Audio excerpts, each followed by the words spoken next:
हे guys, hello everyone, नमस्कार मंडळी. आज आपण आलो आहोत माहूर येथील एका राष्ट्रकुलीन ऐतिहासिक अशा पांडवकालीन लेणी इथे.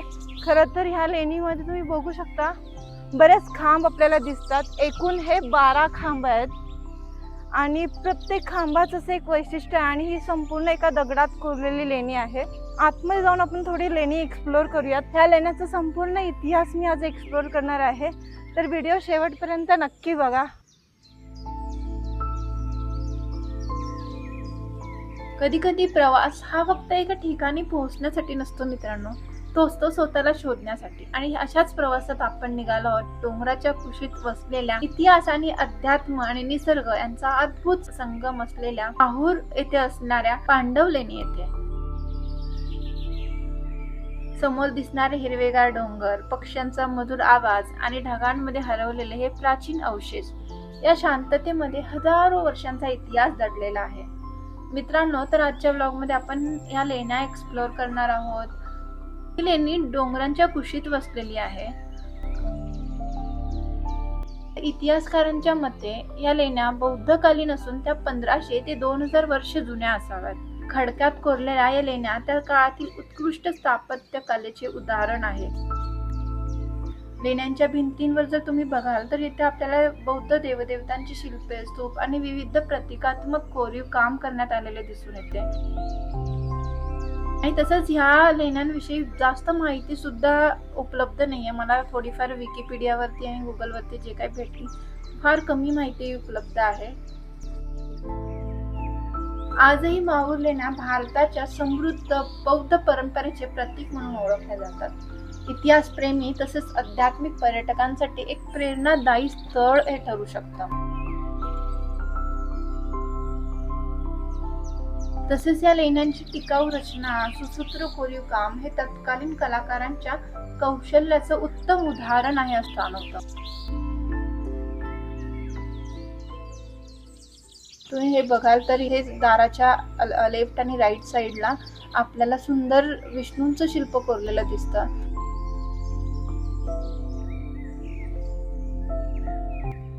आणि इथून जर आतमध्ये प्रवेश केला तर आपल्याला दिसतं की एक सुंदर असं शिवलिंग आहे. अतिशय साधं आहे दिसायला, परंतु इथली जी वाईब आहे ती खूप आध्यात्मिक टाईप. स्थानिक लोकांच्या मते या लेणींचा संबंध महाभारतातील पांडवांशी जोडला जातो. वनवासाच्या काळात पांडवांनी येथे काही काळ वास्तव्य केल्याची लोककथा प्रसिद्ध आहे. म्हणूनच या गुहांना पांडव लेणी असे सुद्धा नाव पडले. तुम्ही पुरातत्व विभागातून आहात का? अच्छा, तर इकडचं देखभाल करण्यासाठी तुम्हाला हे केलेलं आहे का? ओके. फक्त 15 दिवस झाले मला इथे. अच्छा, तर ही कशाची मूर्ती आहे म्हणतात? इथले ग्रामच म्हणते भीमदेव आहे. ओके. अच्छा, आणि अगोदर इथे कोणी नव्हतं का? म्हणजे इथं कोण नव्हतं, म्हणजे अशीच पडलेली होती. आता सध्या 1 महिना झाला भारतीय पुरातत्व विभागाच्या अंडर मध्ये आली सध्या. ओके. म्हणजे जसं वेरुळी, दौलताबादचा किल्ला कालच जाऊन आले मी तिथलाच आहे. अजून काही माहिती काय? मला 15 दिवस झाले फक्त. बाकी मी काही इतकं सांगू शकत नाही. थँक्यू. ओके. काय तर आत्ताच आपण या काकांबरोबर गप्पा मारल्या, तर त्यांनाही या लेण्यांविषयी जास्त काही माहिती नाहीये. तर आता पुढे जाऊन आपण अजून एक्सप्लोर करूयात. या लेण्यांचा इतिहास फार प्राचीन आहे. या प्राचीन कालखंडातील उत्कृष्ट शिल्पकलेचे आणि वास्तुशास्त्राचे दर्शन घडवतात. याच्या साध्या परंतु आश्चर्यकारक रचनेत कोरीव खांब आपल्याला दिसतात. आणि हे एकूण 12 खांब असून या खांबांवरती वेगवेगळे नक्षीकाम, वेगवेगळे शिल्प कोरलेले दिसतात. त्यामध्ये देवी देवतांची सुद्धा शिल्पे दिसतात. बौद्ध देवी देवतांची सुद्धा शिल्प आपल्याला बघायला मिळतात. या लेण्यांमध्ये विहार, ध्यानगृहे आणि मंदिरे यांचा समावेश असून त्या मुख्यतः बौद्ध भिक्षूंनी धार्मिक साधना आणि दैनंदिन जीवनासाठी वापरल्या.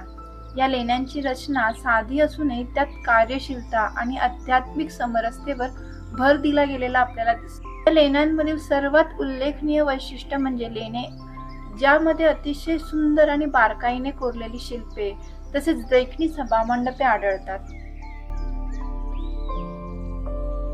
येथील प्रत्येक भिंत, प्रत्येक दगड आणि प्रत्येक कोरीव भाग हा इतिहासाची साक्ष देतो. या लेण्यांची रचना साधी असून त्यात कार्यशीलता आणि आध्यात्मिक समरसतेवर भर दिला गेला आहे. तर ह्या लेण्यांवरती अशा प्रकारे काहीतरी विचित्र मेसेज लिहिलेले आहेत, एकमेकांची नावं कोरलेली आहे. तर मित्रांनो, माझी विनंती आहे की तुम्ही जेव्हा कुठल्याही ऐतिहासिक स्थळाला भेट द्याल, आपल्या या ऐतिहासिक स्थळांचं रिस्पेक्ट करणं ही आपल्या प्रत्येक नागरिकाची जबाबदारी आहे. ऐतिहासिक स्थळांना घाण करण्याचा प्रयत्न करू नका. इथून बाहेर आल्यानंतर हे बघाल तर इथे एक मंदिर आहे, परंतु ते एक्झॅक्टली हनुमानजींचं मंदिर आहे की अजून कोणत्या देवतांचं मंदिर आहे ते लक्षात येत नाहीये. ज्या पद्धतीने ते आपण ते पुरातत्व खात्यात विभागातल्या त्या काकांसोबत गप्पा मारल्या, तर त्यांनी सांगितलं देवाचं शिल्प आहे असं म्हणतात इथले स्थानिक. तर घनदाट जंगलांनी वेढलेले डोंगर आणि प्रत्येक वळणावर दिसणारे निसर्गाचे वेगळे रूप, पळतान तणाव आणि गोंगाटापासून दूर मनाला निवांत देणारे हे माहूर खरोखरच अद्भुत आहे. तर मित्रांनो, आजचा हा प्रवास फक्त पांडव लेणी बघण्यापुरती नव्हता, तर तो अनुभवण्याचा होता, निसर्गाशी एक संवाद साधण्याचा होता. काळ बदलतो, साम्राज्य नष्ट होतात, परंतु श्रद्धा, संस्कृती आणि इतिहास कायम जिवंत राहतो. जर तुम्हाला हा प्रवास आवडला असेल तर व्हिडिओला लाईक करा, शेअर करा आणि चॅनल सबस्क्राईब करायला विसरू नका. पुन्हा भेटू एका नव्या प्रवासात. तोपर्यंत जय श्रीराम.